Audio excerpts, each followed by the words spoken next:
O Espírito Santo é, sem dúvida, uma das pessoas da Trindade mais misteriosas e, ao mesmo tempo, mais essenciais para a vida cristã. Enquanto muitos estão familiarizados com Deus Pai, o Criador, e com Jesus Cristo, o Salvador, o Espírito Santo muitas vezes permanece como um conceito vago, quase abstrato, para não dizer completamente negligenciado. Alguns o veem como uma força impessoal, outros como um símbolo de poder, mas a Bíblia nos revela que ele é muito mais do que isso.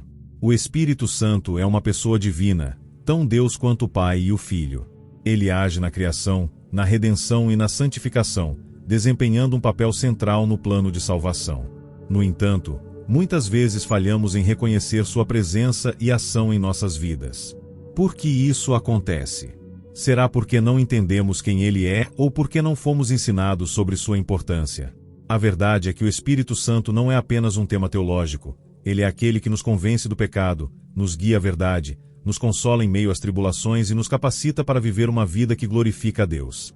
Ele é o Consolador prometido por Jesus, aquele que estaria conosco para sempre. João 14:16.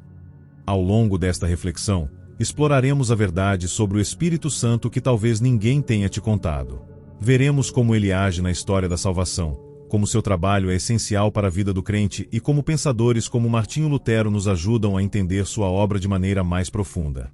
Porque, no fim das contas, conhecer o Espírito Santo não é apenas uma questão de doutrina, é uma questão de vida. Desde o princípio, o Espírito Santo esteve presente, agindo de maneira poderosa e intencional. Em Gênesis 1, versículo 2, lemos: A terra era sem forma e vazia, trevas cobriam a face do abismo, e o Espírito de Deus se movia sobre a face das águas.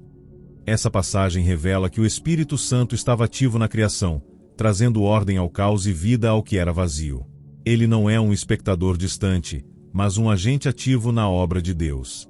Ao longo da história da salvação, o Espírito Santo continuou a desempenhar um papel crucial. Ele capacitou os profetas a falarem a palavra de Deus com autoridade e clareza.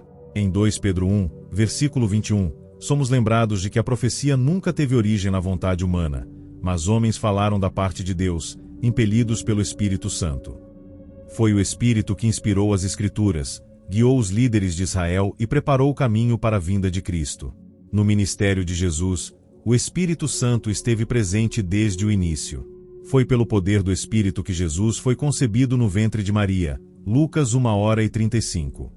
No batismo de Jesus, o Espírito desceu sobre ele como uma pomba, marcando o início de seu ministério público, Mateus 3:16. E foi no poder do Espírito que Jesus realizou milagres, expulsou demônios e proclamou o reino de Deus. Após a ressurreição de Jesus, o Espírito Santo foi enviado para continuar a obra de Cristo na terra. Em João 14, versículo 26, Jesus prometeu: Mas o Conselheiro, o Espírito Santo, que o Pai enviará em meu nome, lhes ensinará todas as coisas e lhes fará lembrar tudo o que eu lhes disse. Essa promessa se cumpriu no dia de Pentecostes, quando o Espírito desceu sobre os discípulos, capacitando-os a pregar o Evangelho com ousadia e a estabelecer a Igreja. Atos 2. O Espírito Santo não apenas atuou no passado, ele continua a agir hoje. Ele convence o mundo do pecado, da justiça e do juízo. João 16:08. Ele nos guia à verdade, nos consola em meio às tribulações e nos capacita a viver uma vida que glorifica a Deus. Ele é o selo da nossa salvação, a garantia da nossa herança eterna. Efésios 1:13-14. Essa visão panorâmica nos mostra que o Espírito Santo não é um personagem secundário na história da salvação. Ele é central, ativo e indispensável. Conhecer sua obra é essencial para entendermos o plano de Deus e nosso lugar nele. A Reforma Protestante trouxe à tona muitas verdades bíblicas que haviam sido obscurecidas ao longo dos séculos, e uma delas foi o papel central do Espírito Santo na vida do crente. Martinho Lutero, um dos principais reformadores, tinha uma compreensão profunda da obra do Espírito, e seus escritos nos ajudam a entender melhor como ele age em nós e por meio de nós. No seu livro O Cativeiro Babilônico da Igreja, Lutero relata que o Espírito Santo é essencial para a compreensão das Escrituras e para a verdadeira fé. Ele escreveu: O Espírito Santo é o mestre que abre nossos olhos para a verdade de Cristo. Para Lutero, sem a ação do Espírito, as Escrituras permanecem um livro fechado, e a fé é impossível. É o Espírito que nos capacita a entender a palavra de Deus e a aplicá-la em nossas vidas.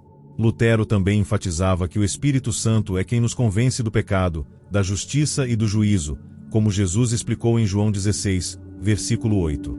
Ele via o Espírito como aquele que nos leva ao arrependimento e nos conduz à fé em Cristo.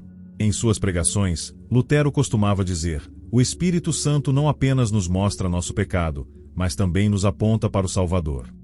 Outro aspecto importante da obra do Espírito, destacado por Lutero, é a santificação.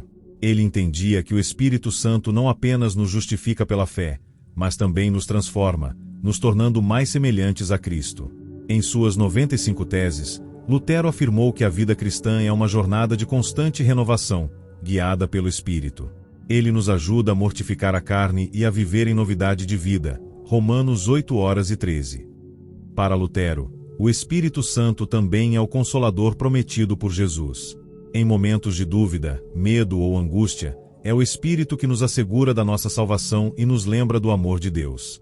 Como Lutero escreveu em um de seus sermões, o Espírito Santo é o nosso advogado, que nos defende contra as acusações do diabo e nos lembra que somos filhos de Deus. Essa visão de Lutero sobre o Espírito Santo nos ajuda a entender que ele não é apenas um conceito teológico, mas uma pessoa real e ativa em nossas vidas. Ele nos guia, nos ensina, nos consola e nos transforma, capacitando-nos a viver uma vida que glorifica a Deus. A presença do Espírito Santo na vida do crente é um dos aspectos mais transformadores da fé cristã. Ele não apenas nos regenera e nos conduz à salvação, mas também habita em nós, guiando-nos, santificando-nos e capacitando-nos a viver de maneira que glorifica a Deus. Em Romanos 8, versículo 16, lemos: o próprio Espírito testemunha ao nosso espírito que somos filhos de Deus. Essa afirmação nos lembra de que o Espírito Santo é a garantia da nossa filiação divina, aquele que nos assegura que pertencemos a Deus. Uma das funções mais importantes do Espírito Santo é a intercessão. Em Romanos 8, versículos 26 e 27, o apóstolo Paulo escreve: da mesma forma o Espírito nos ajuda em nossa fraqueza, pois não sabemos como orar, mas o próprio Espírito intercede por nós com gemidos que não podem ser expressos em palavras. E aquele que sonda os corações conhece a intenção do Espírito, porque o Espírito intercede pelos santos de acordo com a vontade de Deus. Essa passagem nos mostra que, mesmo quando não sabemos como orar, o Espírito Santo está ao nosso lado, levando nossas necessidades diante de Deus de acordo com sua vontade perfeita. Além disso, o Espírito Santo nos ajuda a vencer a carne e a viver em santidade. Em Gálatas 5, versículos 22 e 23, lemos sobre os frutos do Espírito. Mas o fruto do Espírito é amor, alegria, paz, paciência, amabilidade, bondade, fidelidade, mansidão e domínio próprio. Essas características não são produzidas por esforço humano, mas são o resultado natural da presença do Espírito Santo em nossas vidas. Ele nos transforma de dentro para fora, nos capacitando a refletir o caráter de Cristo. O Espírito Santo também nos concede dons espirituais para o bem comum. Em 1 Coríntios 12, versículo 7, lemos: a cada um, porém, é dada a manifestação do Espírito para o bem comum. Esses dons são dados não para nossa exaltação pessoal, mas para edificar a igreja e cumprir a missão que Deus nos confiou. Em resumo, o Espírito Santo é essencial para a vida do crente. Ele nos guia, nos consola, nos santifica e nos capacita a viver uma vida que glorifica a Deus. Sua presença em nós é a garantia de que somos filhos de Deus e de que temos acesso a todo o poder e recursos necessários para cumprir o propósito que Ele tem para nossas vidas. Se você gostou da mensagem, não se esqueça de curtir e se inscrever no canal para nos ajudar.